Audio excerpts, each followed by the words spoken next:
And one of the last, I know Bram Thomas Latimer came into the company. He had that storyline though as well, which was great. But one of the last storylines he was involved in before you left TNA was with your wife Mickie and James Storm with Revolution. What was it like working in that actual angle with Mickie, like on screen? Well, I preferred the one we did with Tom, with Bram. Yeah, I love that one. I did. Yeah, and we all basically produced that one together.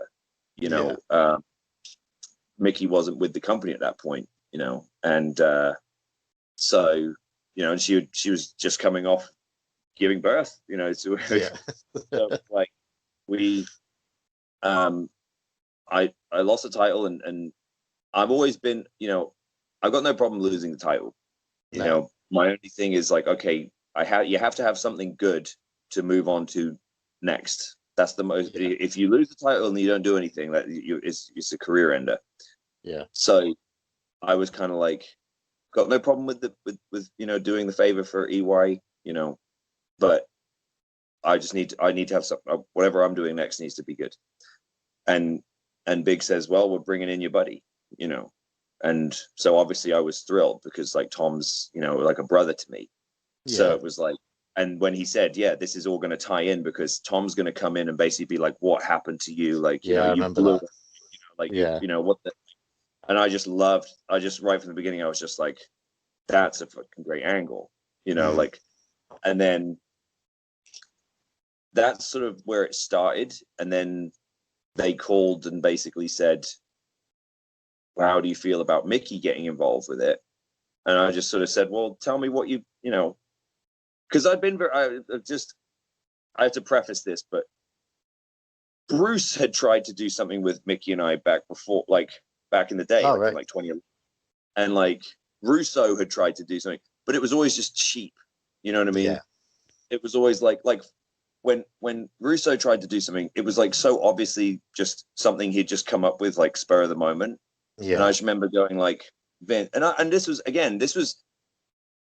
me having self-awareness, this like the opposite of an ego, because I was like, she's a star and I'm not at this point. You know what I mean? This was 2010, 2011.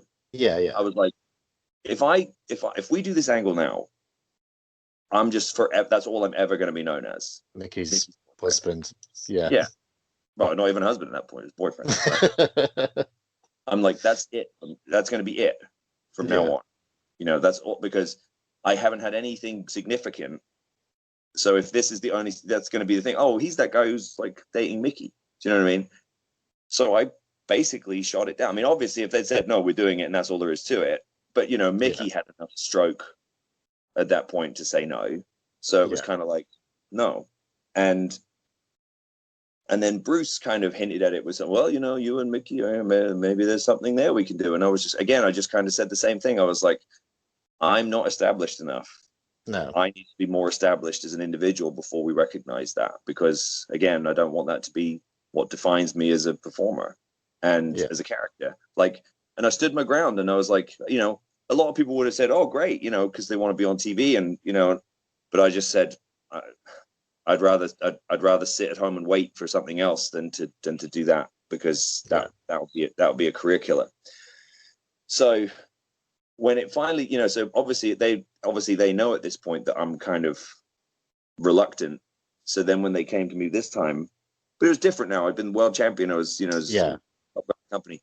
So, and it made sense because it was Tom.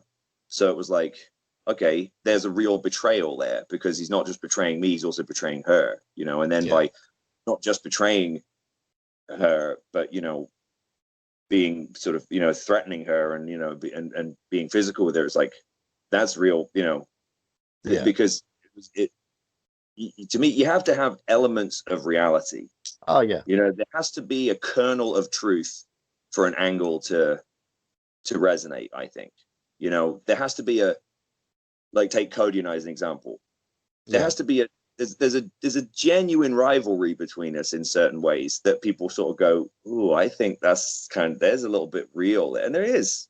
Me and Cody aren't buddies, but like, we respect each other.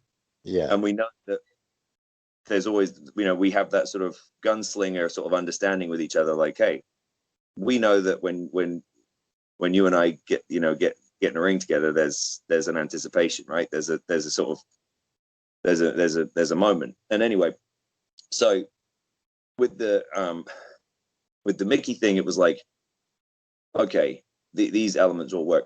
And honestly, just from a practical standpoint, I mean, it's a business. You know, they were paying Mickie very, very well to come and do these one-offs. They were kind of like, when they sort of said, well, we'd pay her this per show, I was kind of like, oh damn, you know. And this is another part of the, you know, the needs to be, again, to give a bit of context. I had already made up my mind during my title run that I wasn't going to stay with the company. Like, right. And you can ask my buddies who I hung out with at that point, you know, I was telling them when this contract expires, I'm done. Like, I'm not exploring another one. And they were like, shut up. Like, you're the world champion. What are you talking about? You know what I mean? Like, and I was like, no, it's just, you know, I just kind of I was like, I've done everything I can do here now. And that's not a play. I didn't want to operate in that comfort zone anymore, you know. Now, obviously, if they'd turn around and said, you know, maybe some crazy money offer, that'd be different. But, you know, I just sort of said, at this point in time, I already knew. So knowing that, obviously, we also got a baby. And so when the opportunity's presenting itself, where in a short space of time over the course of a few weeks, we could make like some pretty significant extra scratch on top of what I was already getting on my contract.